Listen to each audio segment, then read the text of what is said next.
बच्चों, कैसे हैं आप सब? आशा करते हैं आप बहुत अच्छे होंगे, स्वस्थ होंगे और अपनी अपनी पढ़ाई में व्यस्त होंगे। तो चलिए बच्चों, हम आज अपना पाठ शुरू करते हैं। आज का हमारा पाठ है वर्ण और वर्णमाला। वर्ण। हम अपने चारों ओर विभिन्न प्रकार की ध्वनियाँ सुनते हैं, जैसे टप टप, पों पों आदि। इसी प्रकार जब हम बोलते हैं तो हमारे मुख से भी ध्वनियाँ निकलती हैं, जैसे अनार की ध्वनि अ जमा न जमा आ जमा र जमा अ। आम की ध्वनि आ जमा म जमा अ। उपर्युक्त ध्वनियों को ही वर्ण या अक्षर कहते हैं। ये भाषा की सबसे छोटी इकाई हैं। इनके टुकड़े नहीं हो सकते।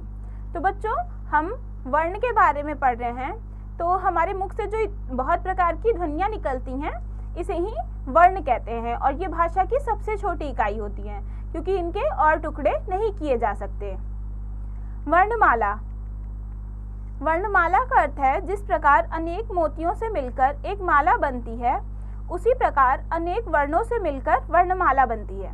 तो वर्णमाला जैसे बहुत सारी मोती मिलकर एक माला बनाती हैं, वैसे ही बहुत सारे वर्ण मिलकर एक वर्णमाला बनाते हैं। वर्णों को क्रम से लिखना वर्णमाला कहलाती है। वर्णों के भेद। वर्णों के दो भेद होते हैं, स्वर और व्यंजन। पहला, स्वर। हिंदी वर्णमाला में 11 स्वर होते हैं। तो बच्चों, हमने वर्णमाला के बारे में जाना, वर्णों के बारे में जाना। अब हम जानेंगे कि वर्ण कौन कौन से होते हैं। तो दो प्रकार के वर्ण होते हैं, एक स्वर होता है और एक व्यंजन होता है। स्वर। हिंदी वर्णमाला में 11 स्वर होते हैं। अ आ ई उ ऊ री ए ऐ ओ औ। तो बच्चों, स्वरों के बारे में तो आप जानते ही होंगे, जैसे कि अ आ ई हैं, तो ये स्वर होते हैं जिनकी संख्या 11 है। दूसरा है व्यंजन। हिंदी वर्णमाला में 33 व्यंजन होते हैं। क ख ग घ अंग, च छ ज झ ञ, ट ठ ड ढ ण, त थ द ध न, प फ ब भ म, य र ल व, श श स और ह। तो ये 33 जो हैं ये व्यंजन होते हैं। तो आप व्यंजन भी जानती हैं, क ख ग घ, तो ये व्यंजन है और अ आ ई स्वर है, और ये सारे मिलकर वर्णमाला बनाते हैं। अब इनके आगे पढ़ते हैं। इनके अतिरिक्त कुछ अन्य वर्ण भी होते हैं, जैसे अनुस्वार, अंग। जो हम अंग अह पढ़ते हैं, तो अंग जो है वो अनुस्वार होता है। अनुनासिक अ, जो अ के ऊपर जो चंद्र बिंदु लगी रहती है वो अनुनासिक होता है। विसर्ग अह, तो अह विसर्ग होता है। अतिरिक्त वर्ण है ढ और ड़, तो ड़ और ढ जो है ये अतिरिक्त व्यंजन होते हैं। संयुक्त व्यंजन है श, त्र, ज्ञ और श्र, और आगत वर्ण है वो अ, ज और फ। तो ये हमने वर्ण पढ़े, वर्णमाला पढ़ी, स्वर व्यंजन पढ़े। उसके बाद कुछ अतिरिक्त वर्णों के बारे में भी हमने पढ़ा। हमने क्या सीखा बच्चों? तो हमने सीखा अंग तथा अह वर्ण तो होते हैं, किंतु स्वर या व्यंजन नहीं है। क्ष, त्र, ज्ञ और श्र में एक से अधिक वर्णों का प्रयोग होता है, इसीलिए ये संयुक्त व्यंजन होते हैं। देखें आपने क्या सीखा। तो चलिए बच्चों, अब हम देखते हैं कि हमने क्या सीखा। पहला प्रश्न है, चित्र देखिए और उनकी पहली ध्वनि लिखिए। तो बच्चों, यहाँ बहुत से चित्र दिए हुए हैं और उनकी पहली ध्वनि लिखकर हमें इनका नाम पूरा कर रहा है। जैसे ये चित्र किसका है बच्चों? तो ये चित्र है खरगोश का, तो इसकी पहली ध्वनि है ख, तो हम यहाँ ख लिखेंगे। ऐसे ही आपको आगे के चित्र देखने हैं और उन चित्रों की पहली ध्वनि लिखनी है।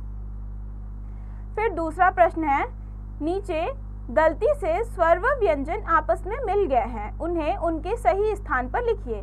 तो बच्चों, यहाँ एक बॉक्स दिया हुआ है जिसमें स्वर व्यंजन मिश्रित हैं। फिर एक तरफ स्वर और दूसरी तरफ व्यंजन अलग अलग लिखने के लिए स्थान दिए गए हैं। तो इस बॉक्स में से छांट कर अलग अलग स्वर व्यंजन करने हैं। जैसे कि ओ, तो ओ स्वर है, हम स्वर के कॉलम में ओ लिखेंगे, और म क्या है? व्यंजन है, तो व्यंजन वाले बॉक्स में हम म लिखेंगे। ऐसे ही आपको आगे भी स्वर व्यंजन छांट कर सारे उसके स्थान पर भरने हैं। तीसरा प्रश्न है इनके बाद का वर्ण लिखिए। तो बच्चों ख के बाद क्या आता है? ख के बाद का वर्ण है ग, तो हम यहाँ ग लिखेंगे। ऐसे ही आपको आगे के जो वर्ण दिए हैं उसके आगे के व्यंजन लिखने हैं। फिर चौथा प्रश्न है इनके पहले का वर्ण लिखिए।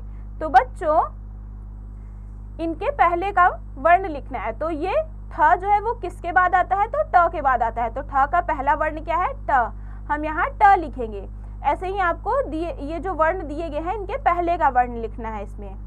अब आगे है करके देखिए। दिए गए चित्र को स्वरों के क्रमानुसार मिलाकर पूरा कीजिए और रंग भी भरिए। तो बच्चों यहाँ स्वर क्रम से दिए गए हैं, उन्हें मिलाना है और इस चित्र को पूरा करना है, फिर इसमें रंग भरना है। जैसे अ के बाद आ आएगा, फिर ई आएगा, तो इसको आपको खुद से करना है। फिर सोचकर बताइए, जब आपको कभी चोट लगती है तो आपके मुख से कैसी आवाज निकलती है? तो बच्चों बताइए कैसी आवाज निकलती है? जीवन मूल्य। वर्णों की तरह हमें भी आपस में मिलजुल कर रहना चाहिए। तो जीवन मूल्य हमने पढ़ा कि वर्णों की तरह हमें भी आपस में मिलजुल कर रहना चाहिए। तो बच्चों हमने इस पाठ में वर्णों के बारे में पढ़ा, वर्णमाला पढ़ी, स्वर व्यंजन, मिश्रित व्यंजन और बहुत अनेक प्रकार के वर्ण भी पढ़े। तो इस पाठ को आप खुद से पढ़िए और इसका अभ्यास खुद से कीजिए।